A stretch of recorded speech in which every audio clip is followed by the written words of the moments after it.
Mamma mia, okay. One thing I respect the most about Ioana Petresco is she's often a one-woman show. Not only is she known for her skills behind the camera as a director and cinematographer, but also for her in front of camera presence as an actress and teacher. After building a successful career as a cinematographer, Ioana created Visual Metaphor Academy, a program that takes individual skills from beginner to filmmaker in just 4 months. And that's why I created Visual Metaphor Academy, the program that teaches you filmmaking and how to get your first clients in 4 months starting from complete beginner. I only came across Ioana's journey and work a few months ago after she posted a video featuring YouTuber Nathaniel Drew. Thanks to the YouTube algorithms, her video showed up on my feed as I've been a follower of Nathaniel's journey for quite a few years now. After first clicking on her video, it really did not take me long to realize that this video was not a regular YouTube video. This was a combination of so much talent, thought, creativity, and skill. Instead of struggling to describe Ioana's work, I recommend taking a moment to check it out, and if you're anything like me, you'll be grateful to have found so much art and depth and intentionality through the video format. So, after binging all of her previous content, I knew I wanted to chat further with Ioana in regards to why and how she is creating such thoughtful videos. Recently, I've been dabbling with different mediums myself and playing around with video. If I'm honest, I often find myself feeling quite torn in regards to if and why I should document and share part of my life online. But then there's moments like this where Ioana shares her thoughts behind the process that really solidify the path for me. It starts with an intention. For example, and my intention for this YouTube is documenting the journey, because when I'm gonna, for example, let's say in 10, 20 years, I'm gonna create really big films. Let's say I'm gonna create the next Matrix, for example.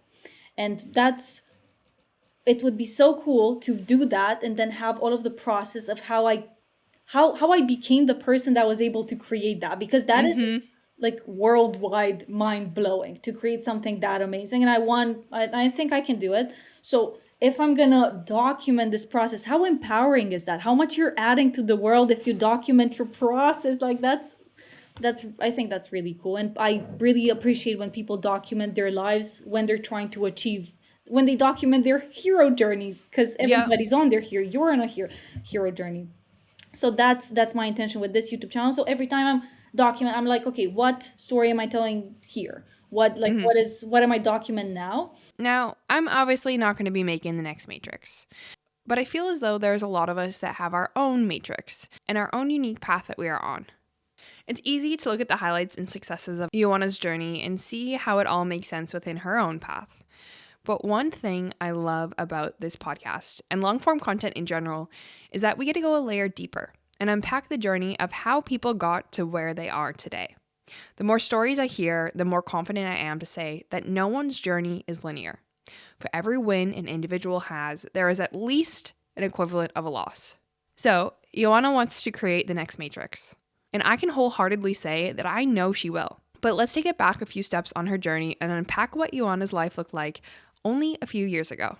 I was on Instagram looking at stories and I stumbled on this story, and it said, looking for professional cinematographer to move to Kiev and work with us, travel around the world and produce and film video content. It was this business company.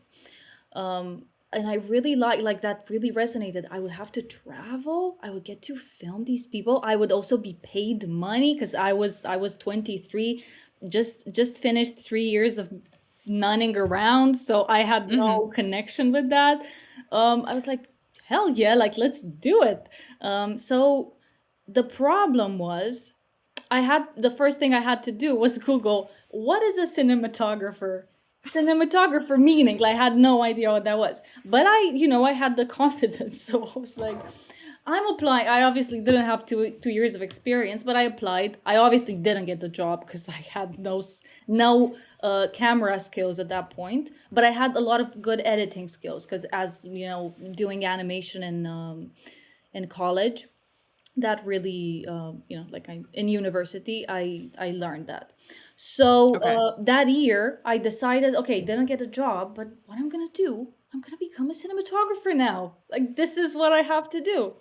So that's when it clicked, like it made sense, and it really grew from there. And all of the things that I did before made a lot of sense, and I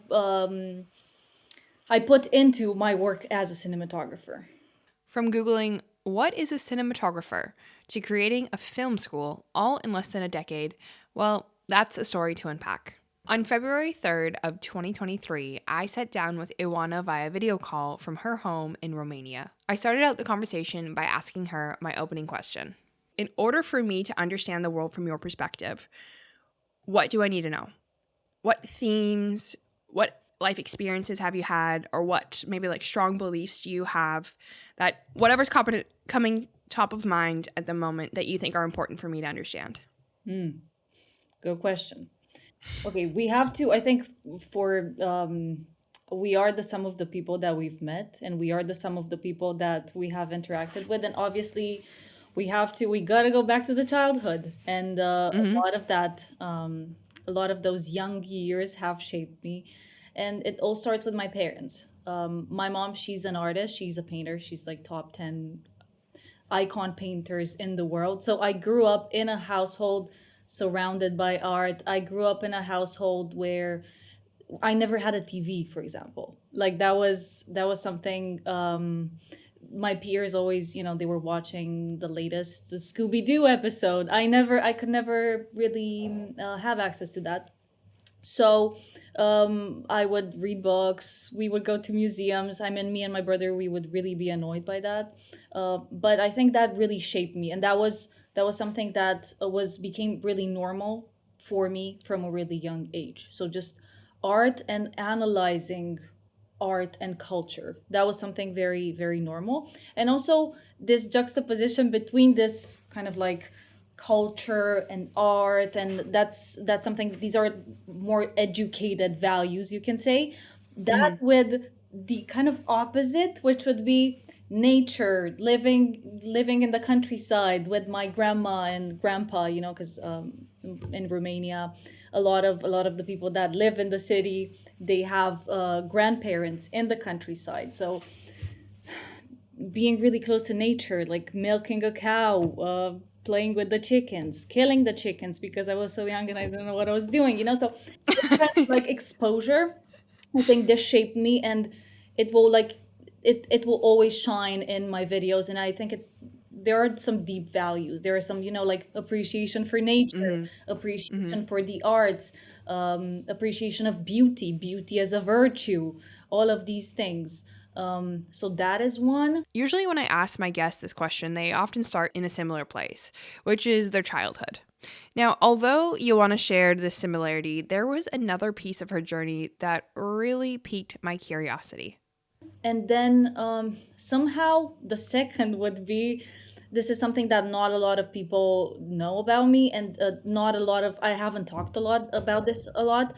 It's my nun phase. That was a really intense phase in my life, and I sometimes refer to it the time my life have has peaked. I mean, it really depends how you look at it. I don't think it has peaked, but it was, I have lived some really intense moments, and when I was around 20. And yeah, that was like it started with me discovering this nun path, and me really wanting to commit to it when I was 21, and it ended up not happening. Okay, so I don't know anything about this kind of path. So, what you said you were 21 and you were like, you know what, I think I want to be a nun? Like, what kind of drove you to? No?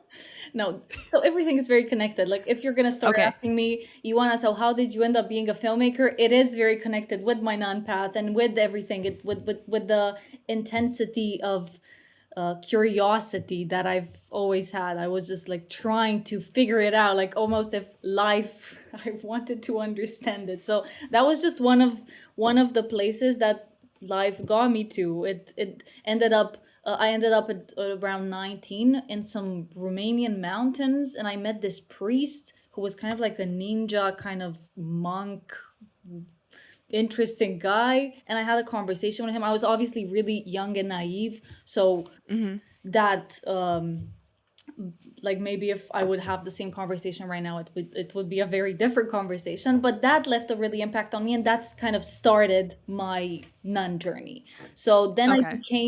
he became my spiritual father, and for 4 years, that was a crescendo to me becoming a nun. And in those years, I had there were the famous 3 months in the woods where I lived in the woods in a tent, and yeah, crazy experiences like that. Can I ask what made you leave, or like what kind of that catalyst was maybe that you left?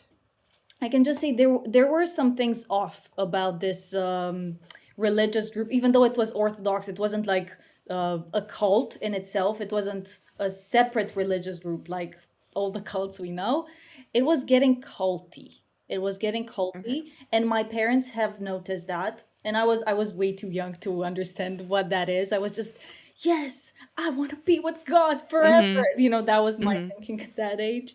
So they didn't let me. They did not let me go, and I did not have the guts to go and just go in because it wasn't even in Romania. Like I would have to move country to go and live there.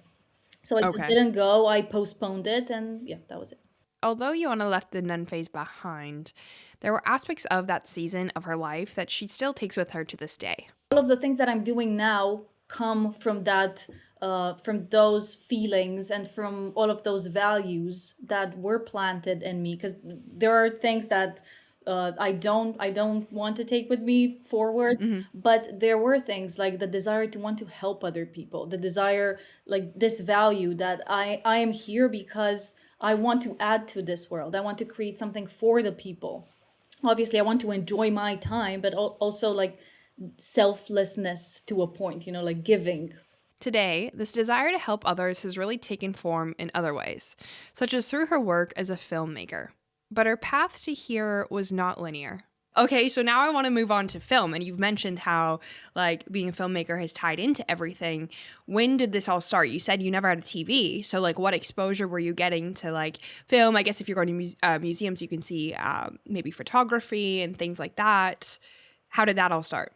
I love that you mentioned that because I think that is why it took me such a long time for me to even think of this form of expression, because it took me a really long Mm, time to find this form of expression that finally that made sense to me. Because ever hmm since my journey is that ever since I know myself, I tried many things, like many arts. Ballet, I did music for 10 years, professional gymnastics to a point, like so many sports, theater, so many graphic design. That was my bachelor degree. Fashion design. Like I would, when I was in high school, I would make money from selling clothes.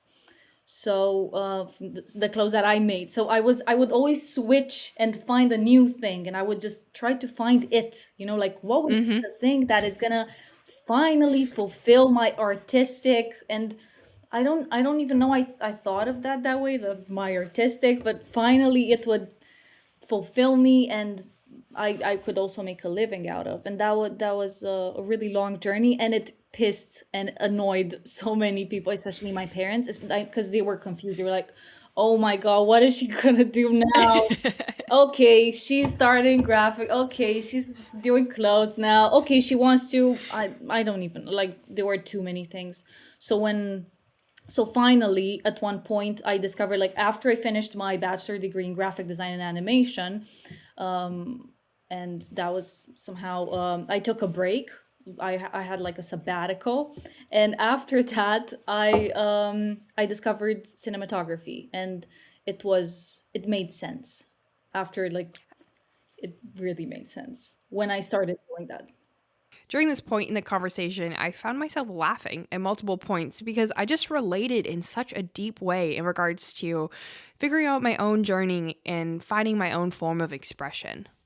I was laughing earlier when you were mentioning about like trying to find your thing and like your expression, because I'm like, oh my god, I relate to your journey so much in that way. We've had completely different lives, but I think there is just like this curiosity and just like this passion for something as cheesy as it sounds, like greater than us, right? It's like how are we expressing ourselves in the world, and like forming our opinion and sharing our perspective with the world. Like, what does that look like? How are we doing it, right? And I'm the same. Like, I always had to find like a thing in a way, and it was frustrating at times of like, what's my thing? And I think I'm still uncovering what it is, but there definitely is something in like this podcasting thing. And so that's why I'm like pushing you with all these questions, because it's cool to hear. That's fascinating, and it never ceases to amaze me how many people, how not unique we are. I mean, how I've heard this so many times, especially in my students, because right now I teach a film course where everybody that comes is like, oh my god, that's exactly my story. Like, I've tried so many things, and I'm looking to find it. Ioana found fulfillment in cinematography, and by watching just one of her videos, I think it's evident that Ioana has discovered, quote unquote, it. So, what makes her videos so great? Is it color grading? Is it pacing? Or is it storytelling? What do you think goes into a good story? What you need to have a good story is emotion.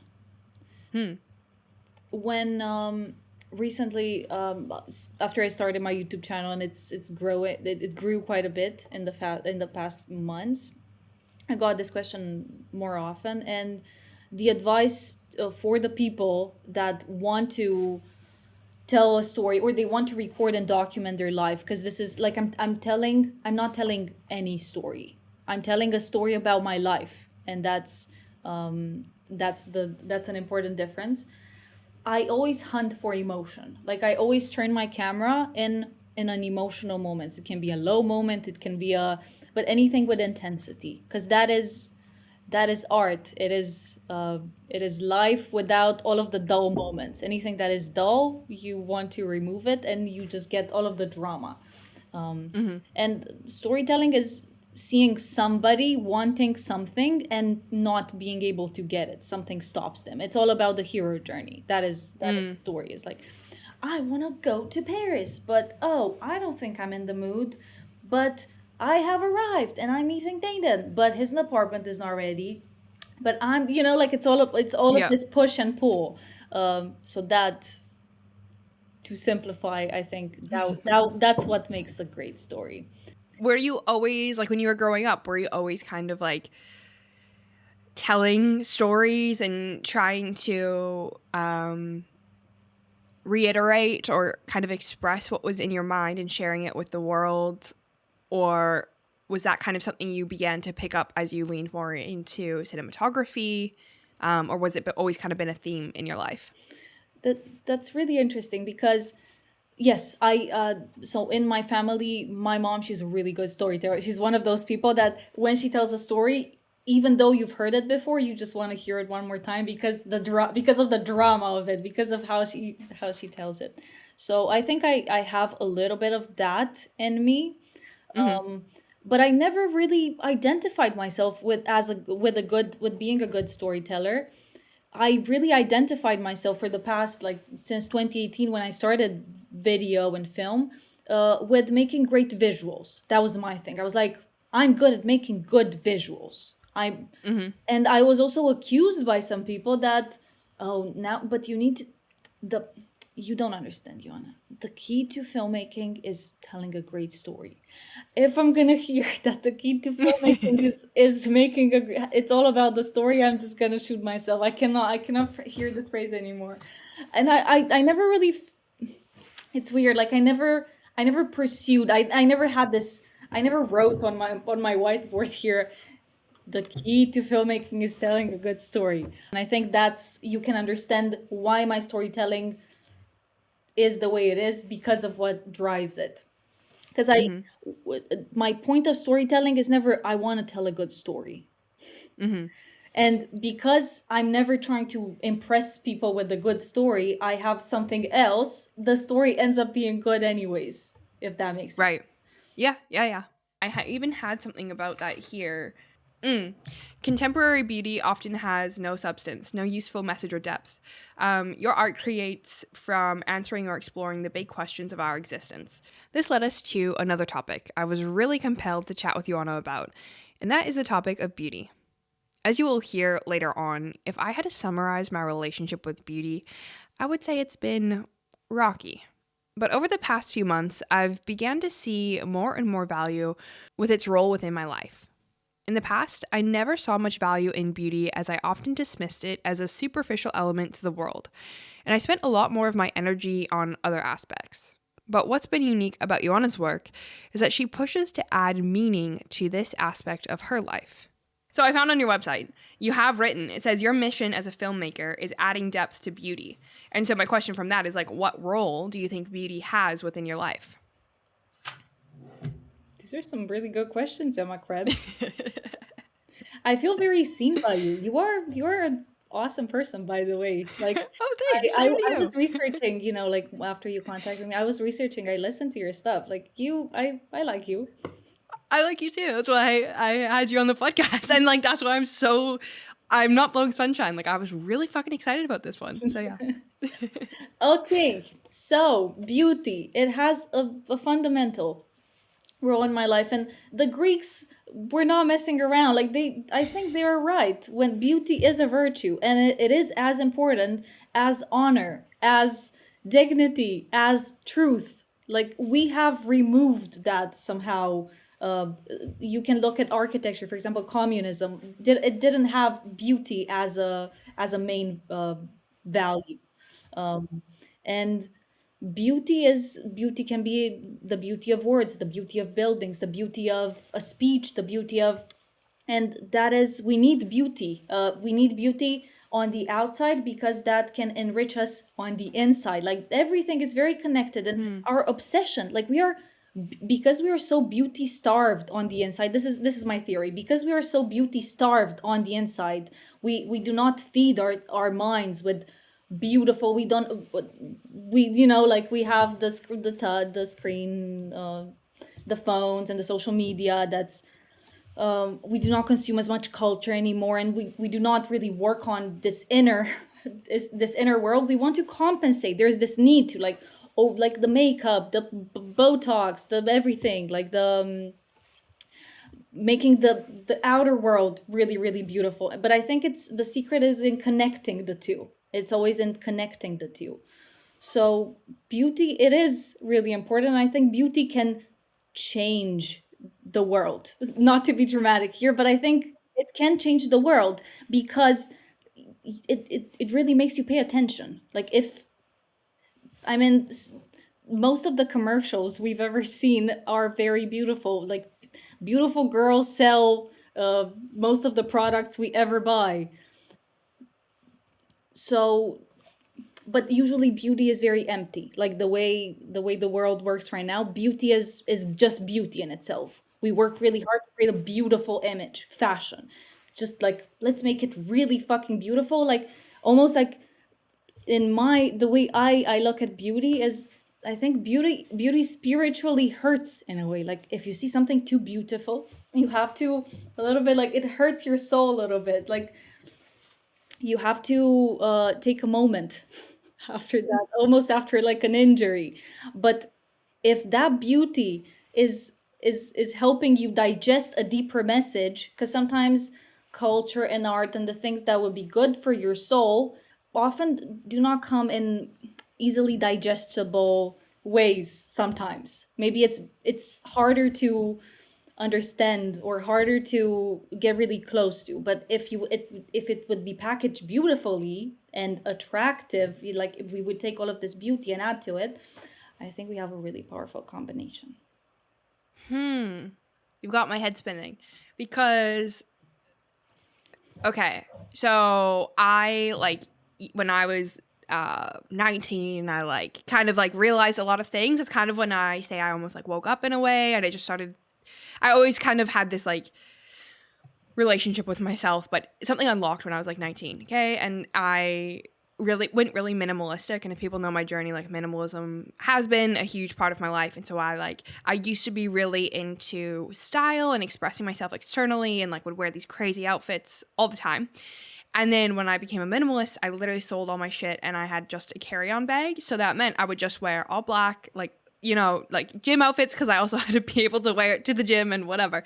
And so since then, I have been, right now, I'm 25 now, and I am having an identity crisis because for so long, especially when I went a lot more into my journey with minimalism, one of the values that I completely stripped away from my life was beauty. And I was traveling around a lot. And so that meant like when I'd move into a space, I couldn't justify, first off, paying. I was in such like a masculine, like, you know, masculine, feminine energy. I was in such like a logical perspective. I was also like broke as shit. So it was like, I can't afford like a painting. I'm gonna get a couch, you know, and whatever. And so as I'm getting older, and just kind of like going along in my personal journey, I'm realizing like there is so much value in beauty, and I can't explain why it is, or like this logical side of me is still making me justify it. Like, why do you want to buy those paints? Like they're £5. Like, you could spend that money on, like, you could invest that, or you could buy something more valuable, right? And so it's almost this like unlearning of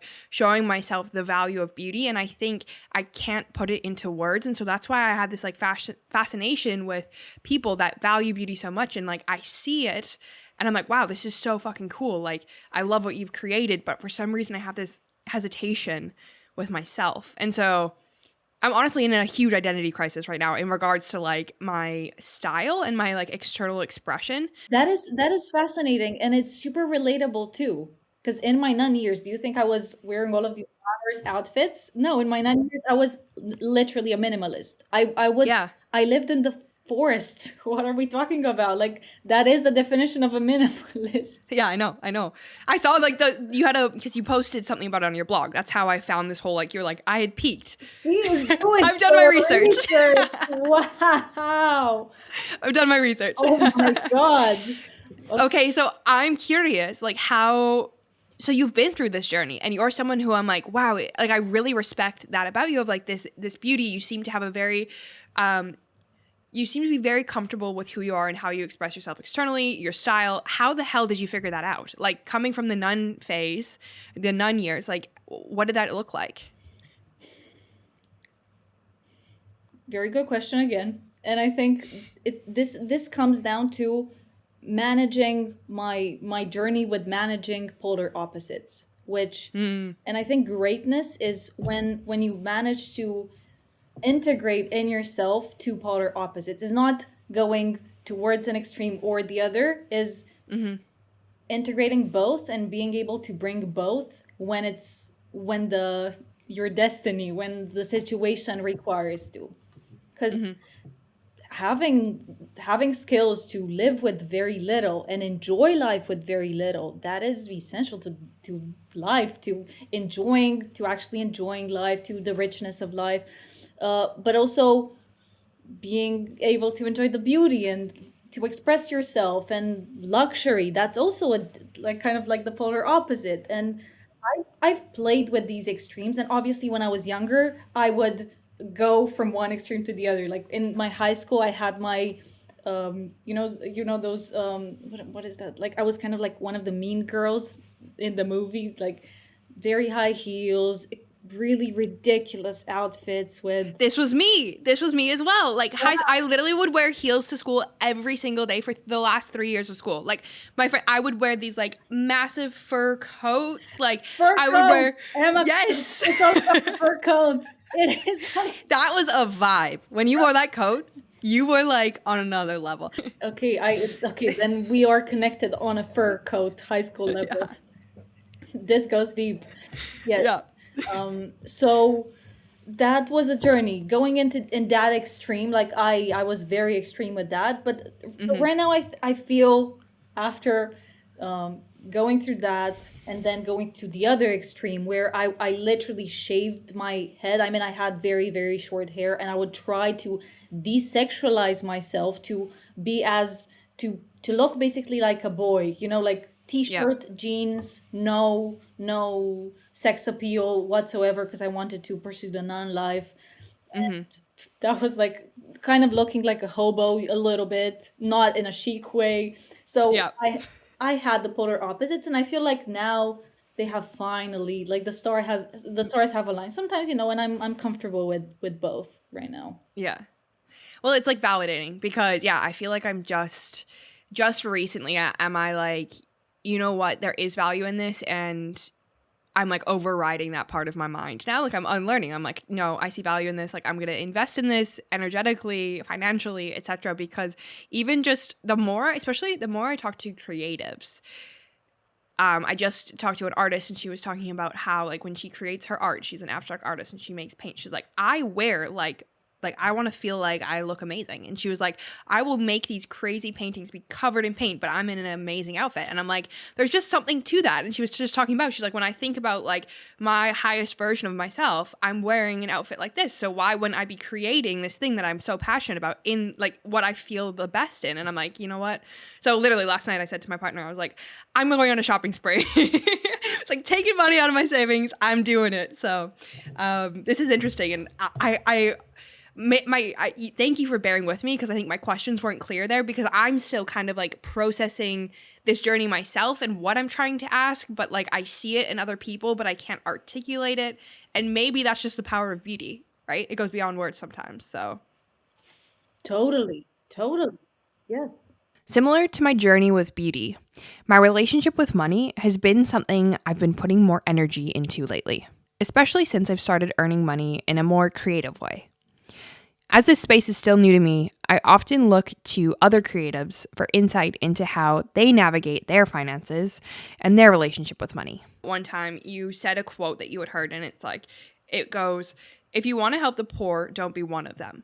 And you were talking about an example of you can go and you can pick up litter in your neighborhood, or you can make a documentary about the environment and like impact a lot more people and really start changing the narrative. So can you kind of unpack that more and explain that further in your own words and like how did you uncover that? Because I feel like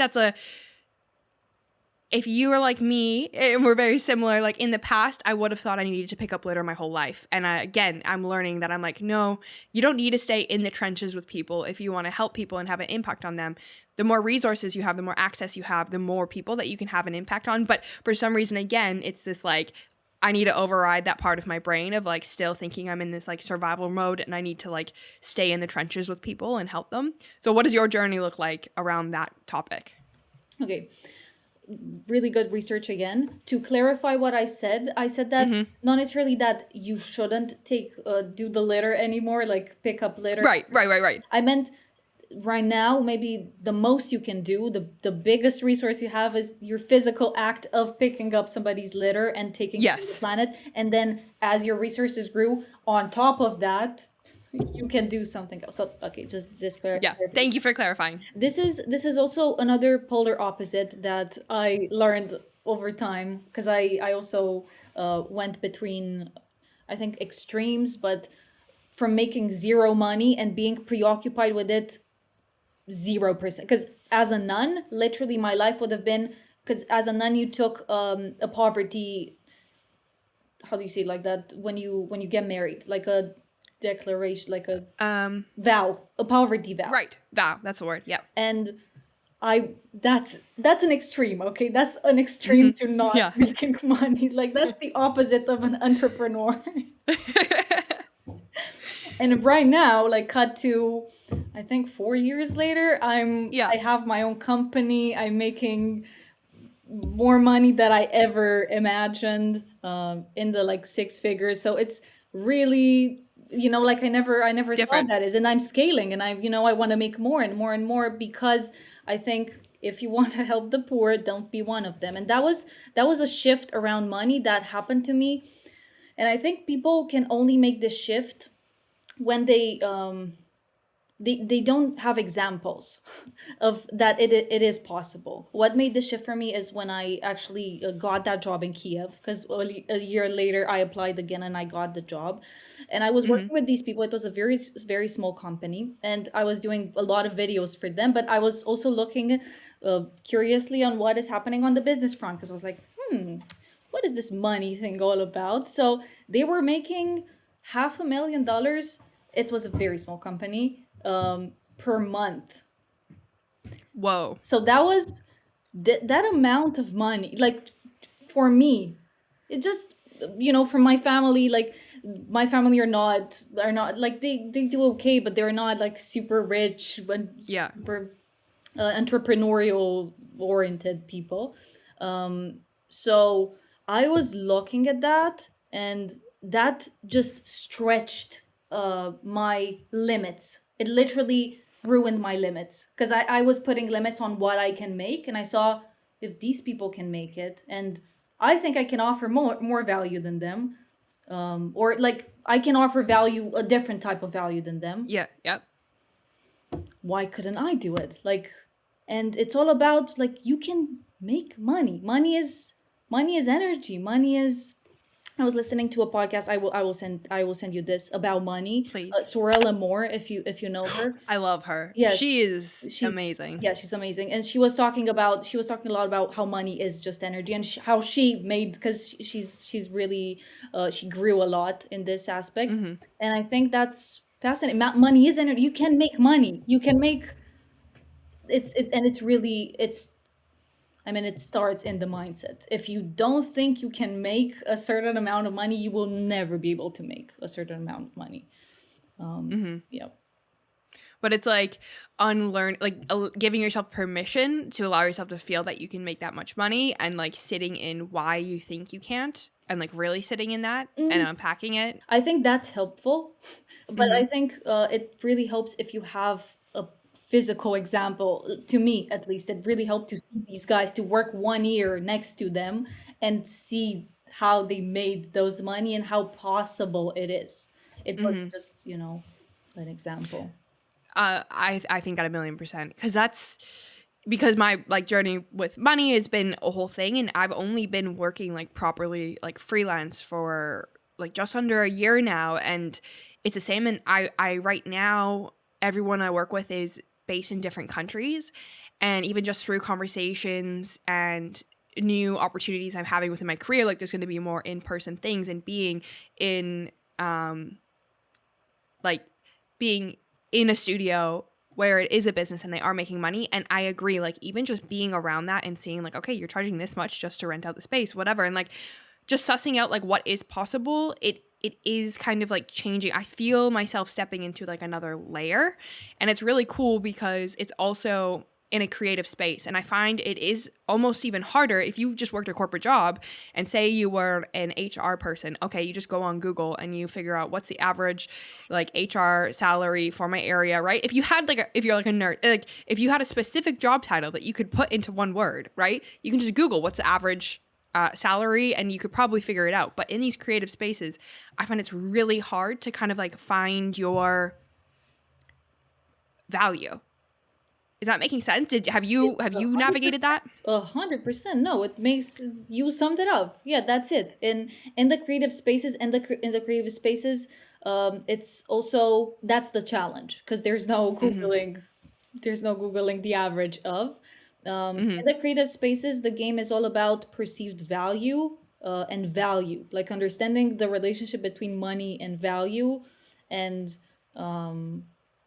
yes, and it's all about the perceived value, because when you buy a piece of art, it can be like it's a painting that two people spend the exact time painting that painting, and one is 10,000 and one is 10 million. So Right. It's an interesting one. It's like a journey I'm on. And so it is inspiring, like you said, to see people doing it. And I think I agree with what you're saying, because the more people I meet like in real life and like have personal relationships with, it does really help change my perspective. But then it is really cool that we live in a world where there is people like Sorel, who like even her financial channel is just mind blowing. Her talking about even like some of just her Instagram stories. I'm like, this is so informative yes, around money, around your relationship with money, especially like these really creative people. I'm so grateful that they've started talking more about like the financial side and like the logical kind of business side, because especially when you're starting out, I find it so hard to find your feet in. I think this should be financial talk, and people should. I mean, they shouldn't necessarily print out like this is how much money I make, like super like bank Oh, they don't account need to. Yeah, statement, yeah, but yeah. No, I just agree. mention what is possible. I think that is very empowering. Oh, like this person that I know, this is how much money they're making. Okay, how? Like teach me. I think I really believe in that. I want to share. Like I definitely, as I'm gonna grow, I really want to share more about that, because I want to. I have been helped by people like Sorel, and like people that talked about their finances with me, and I want to bring it forward. I would honestly love to hear your perspective on that. Like just because you create such, like, there's just like this connection between creativity and finances, and I'm like, cool. Like when creative people talk about it, it hits in a different way. So I'm like, please do. As I've moved into a freelance position, I often joke with my friends that I feel like a child who is left unsupervised. Although my current working situation has really been a goal of mine for years, I still have moments where I almost get overwhelmed with the flexibility and numerous options on how I'm able to set up my day and work schedule. Over the years, I've spent a fair share of time trying to find the quote unquote right way to do things. Whether this is waking up with the sunrise, time blocking, or trying all different sorts of routines. Hearing about people's workflows or how they navigate time management is something I find fascinating, and honestly, a large part of why I created this podcast.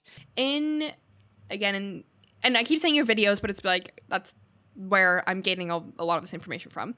But in your videos, you've talked about a couple times how you focus kind of on one thing at a time. What does that look like? Is it like how literal is it that you're focusing on one thing at a time? And like, did you read that somewhere? Have you learned the hard way of like trying to do 100 things at once and you've realized the value in just like looking or focusing on one thing at a time? Yeah, I think I know what you're referring to is when I mentioned that diluted focus gets diluted results. And I think that I probably wrote this down from when you went on the Matthew Yeah. retreat and you were figuring out what the next thing you were going to focus on. Yes, Yeah. exactly. Yes, I do stand by that. I do agree with that. And even this year, I'm cutting even more things out just to be razor sharp focus on one thing. So do you view it as like, I'm guessing is like, so your one focus probably what it was, because I watched the video, is like you were finishing your academy, like Yes. that was kind of the focus. Then do you have like, if you have another project starting up of like, say you're making a film, are you like, okay, this is the next focus for 3 months, or do you do it more like in like specific blocks, or is it like project based? Okay. Yeah, so this one focus at a time really comes and helps with the amount of, and I'm sure this applies to you and to many other people, how many things I want to do in this life. Like there are so many. Me as a filmmaker, that's just one career path that I want to have. There's just like one, I want to do so many other career paths that I'm not going to be able to do them all, but just a few, like one more at least.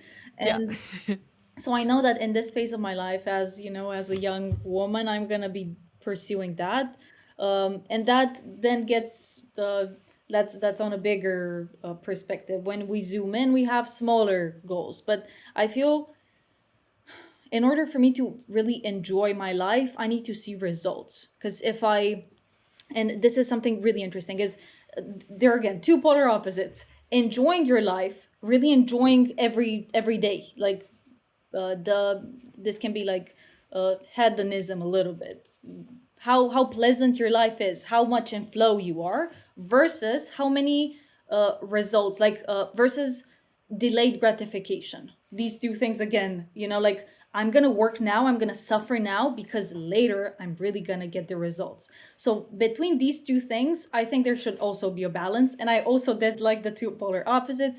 And this year, something that really kind of shaped me last year, I met with these two actors, and they're like really incredible artists. And we saw how different we are because I operate more on a delayed gratification. Like I'm like, I'm gonna focus to get the results, and they are on the opposite. They're like, let's just go with the flow. Life is good. Let's just stay up until 4 a.m. and like smoke. I mean, I don't smoke, but like let's. This is they're very bohemian, and they kind of make me enjoy life a little bit more. But I feel it's always about the balance between the two. So find moments where I would enjoy my life, but also plan this delayed gratification so I get the result. So at the end of the year, I'm like, look, I finished this, and it's taking me I forward. Yeah.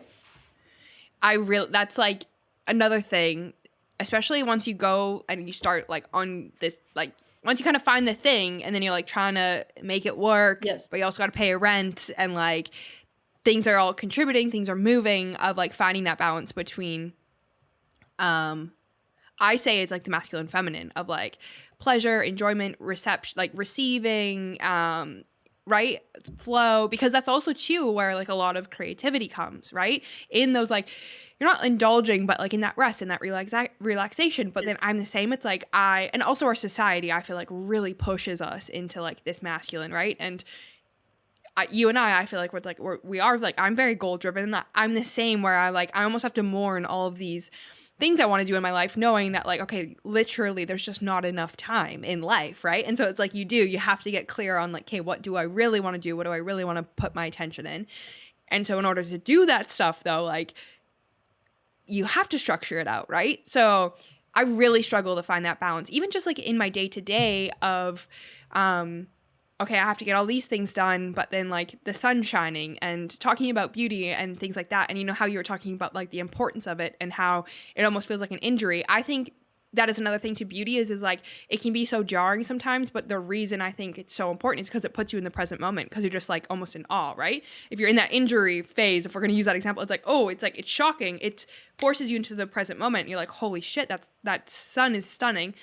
So it's this balance of allowing myself to enjoy the sun, but also like getting my shit done, you know? Yeah. Yeah. Beautiful. It's hard. Yeah. The more I go in the journey though, I'm like, the more I lean into my intuition of like, the sun feels really good right now. And then I'll like go outside and stand in the sun. And then who knows, maybe I'll like get some crazy idea. Like I try to listen to it more. And so I guess it's maybe just like uncovering like, am I just being lazy and I want to like take a break and just like go eat some food, like just snack on something that I don't need? Or is it that like, I'm like, no, I'm actually hungry. Like I can take a break and I can, you know, yeah, it's a journey. I think I saw this on your blog as well, or maybe in your like bio on your website. Okay. It I'm just nervous. says, Like, I don't know what. no, don't be. I know you keep What like, information am I putting? Because I assume nobody reads my blog, so I was not prepared for this. Okay, tell me. Hit me. don't worry. I'm I'm ready. like, I want this to be a positive representation of you. I'm not gonna like pull something out of No, my of course not. ass. I mean, yeah, okay, tell me. I know. No, don't worry. I'm kidding. Or maybe I heard you say it, but essentially, it's you said through films you can change the world. Okay. Mm-hmm. What does that mean to you? What I meant is that in films are very relatable. Like from all of the other arts, from all of you can sing, you can like let's think of the arts. There's painting, there's dancing, there's painting, there's dancing, there's music, there's sculpture, there is I feel like film, there's literature. I feel like film kind of definitely I feel like if not with films you can change the world, if films wouldn't exist, you would change the world with ideas. I mean, ideas change the world. But ideas put in a beautiful in a powerful visual way, they can change the world even more. That's what I meant with that. Because before there were films, because this is a kind of like a new craft in human history. It's like 200 years old. Before that, the world was changed with books, and sometimes books would be forbidden because it really fucked with people's minds, and like it changed it. It made people be brave, take risks, fight against the system. Like question things. I think films can do that as well because it's like an idea, it's a script, but when you put it visually, it adds something, like it plays to all of your senses. It's obviously because when you read it stimulates your brain, your like cerebral capacity and your imagination. But when you add to that a visual and audio layer with someone, usually a character you relate to, I think that just becomes 10 times more powerful. I'm curious, do you have a film or something that you watched and it really impacted your life? top of my head, I think about the movie Into the Wild. At the very, I think it's like one of the last scenes or the last scene, he writes, like, as he passes, he wrote, "Happiness is best when shared," and it's something that I come back to. Like, I have the image of him writing that in the notebook, like, in my head all the time. What about you?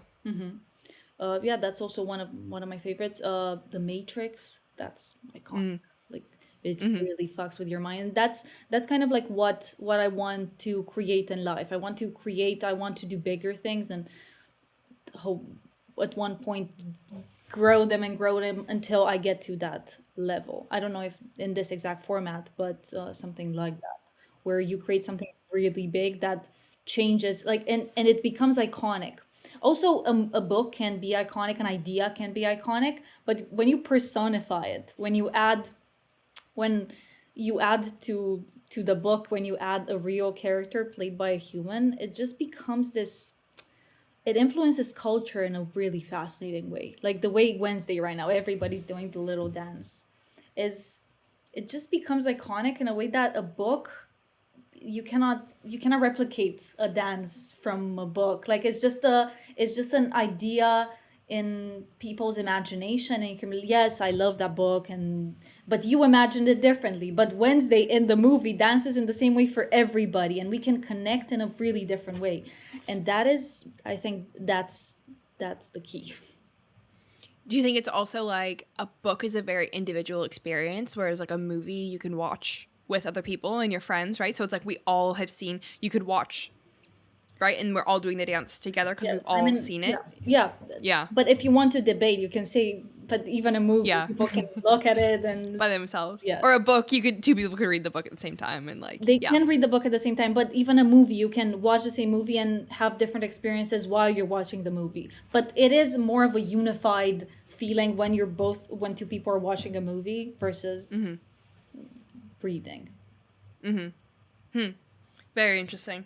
I had posted when we like decided that we were gonna record together, I had posted like a question box and I had a few people ask some questions. And one question that I thought would be cool to talk about is comparing your work to other people and like how you navigate that.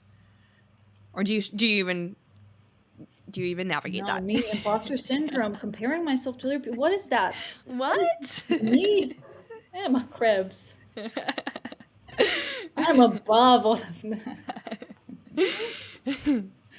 that.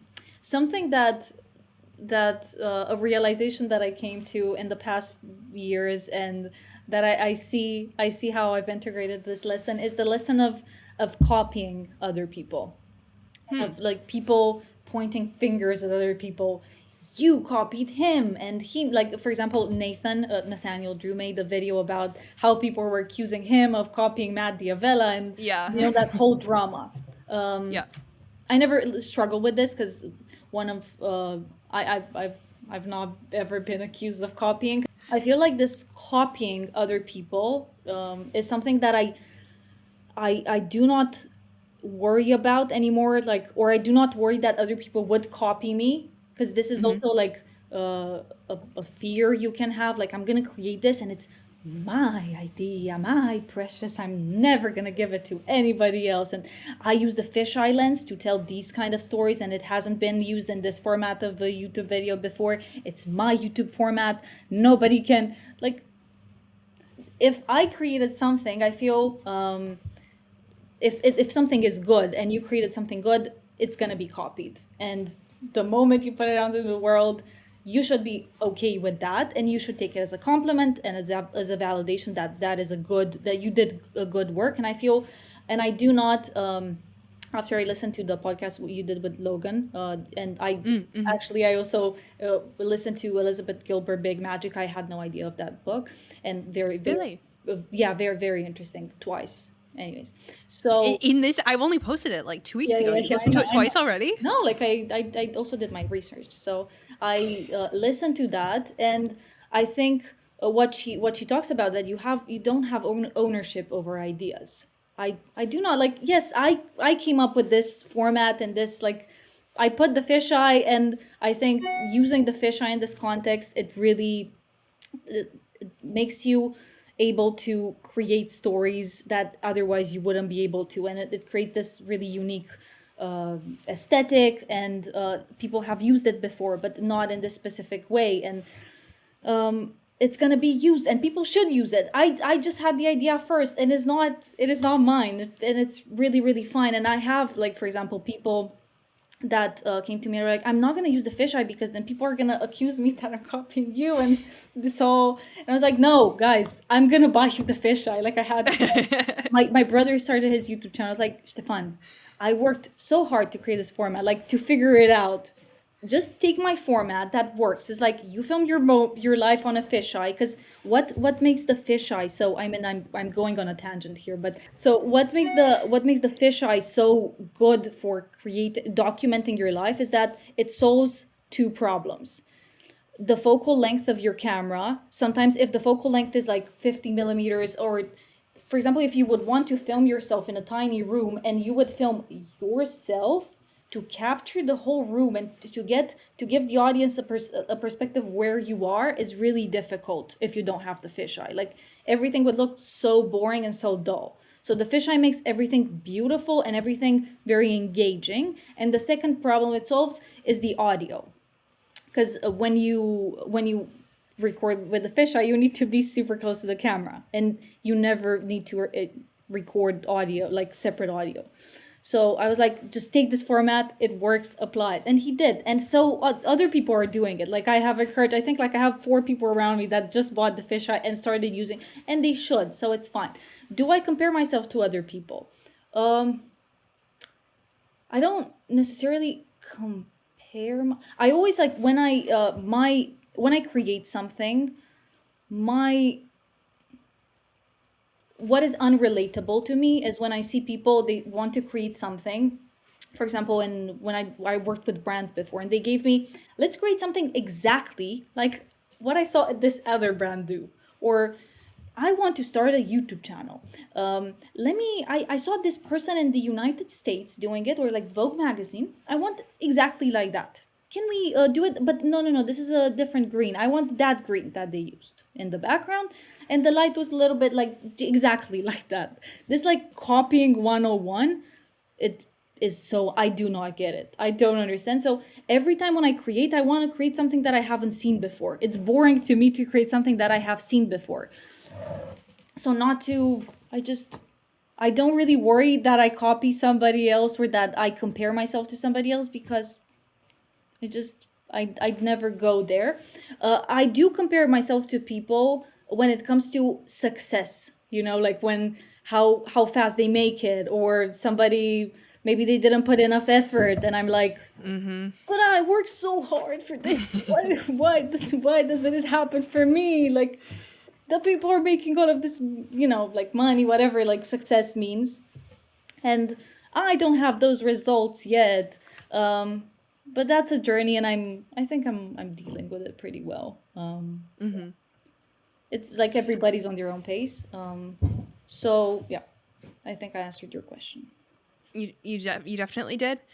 I want to ask you a question. I was thinking about it there as you were saying it. What does your creative process look like? So say you're coming up with a new, if you need, I can put it in a category, because I know you have so many creative, like, ventures that you're on.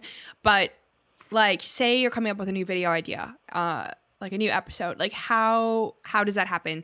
Is it like Big Magic, where you're just walking down the street one day and the idea comes in the air and it hits you on the head and you cling to it, you write it down? Do you have, like, specific creative days where you sit down and you brainstorm?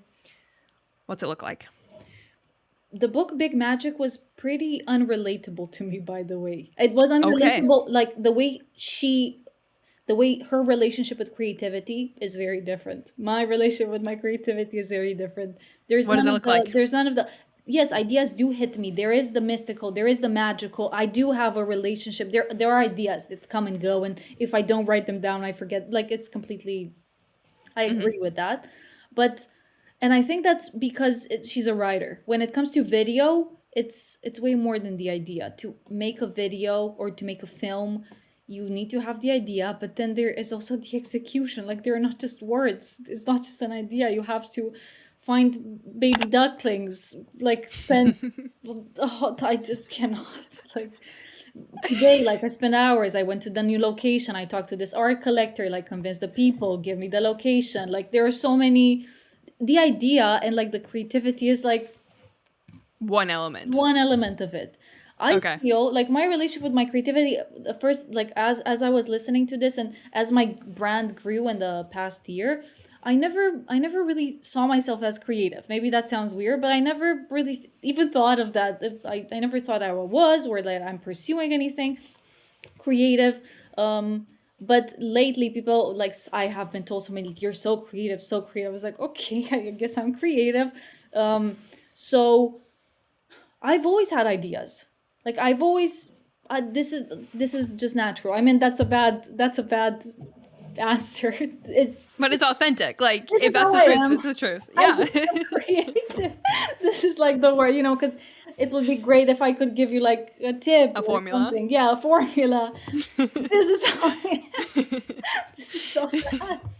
Yeah, so I just am great. I just wake up and yeah, my friend always Monica, my good designer friend, she's like, Ioana, how all of these, how do you get all of these ideas? This is honestly like for me all of the things that I've done so far are are not like I want to do. I haven't even tried enough. That's what I like. I want to do so much more. Like all of these things that I've done this year on my YouTube is like nothing. Like I'm really changing my YouTube game. You'll see. Like this year Okay. is really changing. Ah, I can't. Okay. Oh my god, I'm so excited. I'm excited. Yes, like I'm gonna change, I'm gonna do so many other things. I really like, because the idea is such a small process. This past year I was preoccupied with the 90% of the rest of the process, but this year I want to invest more, I want to dive deeper, like connect more to all of these ideas that I have.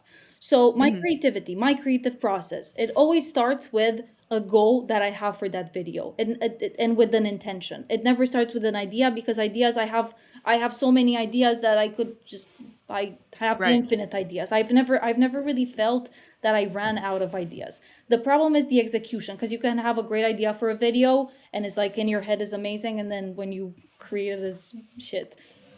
So it starts with an intention. For example, and my intention for this YouTube is documenting the journey, because when I'm gonna, for example, let's say in 10, 20 years, I'm gonna create really big films. Let's say I'm gonna create the next Matrix, for example, and it would be so cool to do that and then have all of the process of how I became the person that was able to create that, because that is like worldwide mind blowing to create something that amazing. And I think I can do it. So if I'm gonna document this process, how empowering is that? How much you're adding to the world if you document your process? Like that's I think that's really cool. And I really appreciate when people document their lives when they're trying to achieve, when they document their hero journey, because Yeah. everybody's on their hero, you're on a hero journey. So that's my intention with this YouTube channel. So every time I'm like, okay, what story am I telling here? What am I documenting now? So that is one intention. Then for every video there is a different goal for every video, depending like what I'm trying to achieve with it. There's always like, and because the goals sometimes are contradictory and they don't fit each other, so I have to find creative solutions to how to work those goals into one. I can give you an example if you're curious. 100%. I was working on this film this year and in January, and it was shot on 35. Okay, hold your horses. So, are you ready? It was shot on 35 millimeter color film. That's like, This means nothing to your like. I'm trying to, I'm new to this space. That's like literal film, yeah? Yeah, it's a short film. It's a short film. Okay. But the meaning of the 35 millimeter color film is, so if you're a filmmaker, like the cool filmmakers shoot on 8 millimeter film, like analog film, when you have the 8 millimeter Yeah. camera, you know what I mean. Yeah. Then like the professionals, they shoot on 16 millimeter, when you have a bigger sensor and the image is like better. 16 is like for really pros. And then you have the 35 millimeter, which is like official cinema, like Tarkovsky was shot on that. Like all of the cinema is shot on 35 millimeter film, like that's And You don't mess around with that. that's some sacred shit right there. Yeah. That is okay. So I shot. So the pressure. I was like, okay, we have 12 minutes of color film. What are we gonna do with it? The cinematographer, she came to me. She had, I have this. Let's make a film. So the goals for this film, like there were contradictory goals. First, it needed to be a film that fit a narrative story. It needed to have some type of narrative story. It couldn't just be a beautiful visual piece. It couldn't be like music and then like some beautiful shots. That was not it. So it needed to have some type of story. Then it needed to be a fashion film. These two things are contradictory. Like a fashion film doesn't have a story usually. A fashion film, the cliche fashion film is like some metally sounding music with like girls licking something weird and like weird video transitions. Like that's a fashion. Or on the other side, you would have something really beautiful and like dreamy, the girl walking like very blurry in slow motion, fashion film. It has no message, nothing. Like it's like you don't get what is happening. Just some pretty shots with girls. So these two things, to have a narrative and make it a fashion film, and a fashion film is something where you show clothes. Like I had to create an idea that shows somehow I can justify showing and having the focus on clothes. And that was, oh my god, like I had 3 days of hell. I was like, what am I gonna fucking do? It was so difficult. So that these two, yeah, these two, and then I had a specific, like all of the locations, and then I couldn't like create anything. It also has to fit these locations that I have at my disposal. Like I had a theater, I had a botanical, like I had Yeah. all of these. So it's kind of like making a salad. These are the things, and let's create something with it. And you're like, oh my god, these two things, they do not work together. Water and oil, they do not mix. How do we do this? Uh-huh. Usually, yeah. So filmmaking often for me is problem solving and finding clever solutions to this. You're gonna be able to see the result this year. And do you like the problems? Like, is that one of the main bits that you like about it? The problem solving piece? No. No. No. I mean, it's cool. I feel, you're like, you get a dopamine. Ah, I figured that. After. Yes, But after. in it, it's brutal. Yeah, it is. It is. Yeah. Yeah. That's one thing I'm like learning. I'm like, there's just never, in regards to life or like your career, even like I'm not a filmmaker, but it's like other things. I'm like, once I just achieve this problem, I'll be fine. And then like another problem comes up and I'm like, no, I'm just accepting it. And that's why I think I've had this awakening to storytelling also just with people in my life, and their passion for storytelling has had like spilled over into my life of like the hero's journey of like they overcome it. And so I try, it's easier said than done, but I try to be like, okay, this problem, I've overcome all these other problems before, these obstacles. Like, I'm gonna overcome this one. Don't get so down and out about it, because I just get so pissed off sometimes, or so frustrated, so defeated. And I'm like, it's gonna be fine, Like, I get way too stressed about it that it ruins the fun in a lot of these processes for me. So, yeah. Yeah, it's as Elizabeth Gilbert would say, is finding the thing that you're okay with the suffering, because everything would come with suffering. What is the thing that you would be okay with the problems that thing comes with? And also, you're always going to have problems. You just are going to you can strive to get better problems. Yeah. Yes. Yeah, I like that. Okay, we are nearing our marker. I think I just want to acknowledge that I really appreciate you sticking with me in this conversation. I think I was overwhelmed with ideas and thoughts that I wanted to ask you and directions I wanted to take the show, that at times I didn't give you a concise question or I didn't prompt you well, but you've really been a trooper. So thank you on that.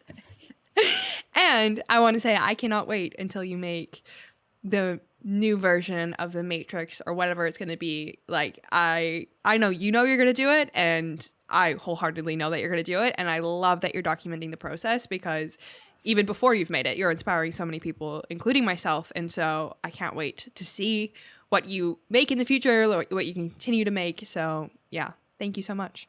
Thank you so much, Emma. And we should start an alliance. The alliance for high school. Of what?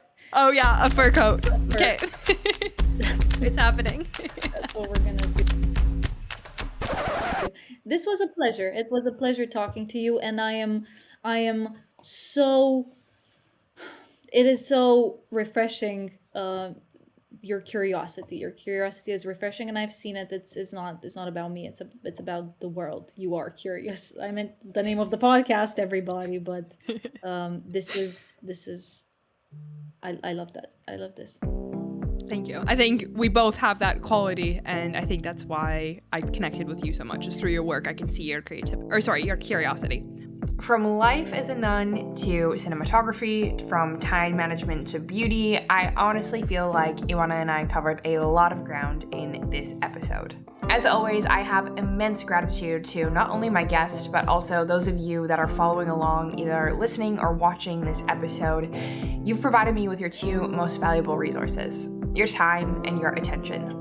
It's something that I do not take lightly, and I am always appreciative. I want to close out this episode by sharing a quote by Brianna Wyest. People want to hear stories that sound like their own. They want to read work that meets them precisely where they are. They want to collect and consume that which makes them feel understood. They want to see outside of them a little piece of what's within them.